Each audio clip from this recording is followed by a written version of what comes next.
Hey everybody, this is Frank McDonald, and I am going to create a little video to show you how to record a presentation on PowerPoint using PowerPoint. So here we go. The first thing you're going to need is your pre-established PowerPoint. So if we're talking science fair stuff, this would be the PowerPoint presentation that your students have built for science fair. The next thing you're going to want to do is on the top bar, you want to go to slideshow, and you'll click on slideshow. Once you click on slideshow, you will see a button that has record slideshow. Click on record slideshow, and this is the screen. This is what your screen should look like. So you should have several different options. So in the upper left hand corner, you would have the record, stop, and replay buttons. Down at the bottom, you would have any annotation tools that you may be able to use. To the right of that, you'll see the mic and the camera options. You can turn off the mic, turn off the camera.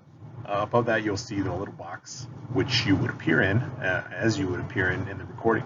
And then on the right and the left hand sides, you have your toggle arrows which will take you through the presentation.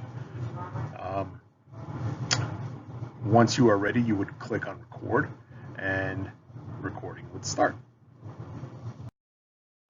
A couple recording tips that you may want to kind of consider: making sure that there's good lighting, preferably in the face of your recorder, so that way we can see the camera will pick up their face.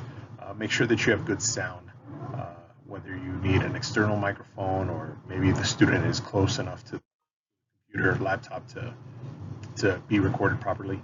As you are transitioning, maybe give a slight pause right before you transition and then after you transition to ensure that all sound is captured properly. And always be aware of your background. Try to keep it simple. Make sure there's not a lot of things going on behind you. And then once you're finished with the recording, you can hit stop, and you can preview it by hitting replay. You go to the very first slide again and hit replay. The way it works is that it'll embed this presentation onto each one of the slides as you go through it. So once you're done, you have to save it as an MP4. So this will be your video. So the steps for that is you would go to Files here. Once you click on File, you will click on Save a Copy. And when you go to Save a Copy, this screen will pop up, and you'll click on the drop down and you'll save it as an MPEG-4 video or an MP4. That will allow it to that'll turn it into a video as opposed to a PowerPoint. And once you have saved it at that point, once you've saved it that way, it would be ready to upload to whatever platform you're going to upload it. So if you're elementary, you'd be uploading it to Teams. If you're secondary, you'd be uploading to Google Classroom. And that's the video. Thanks. Bye.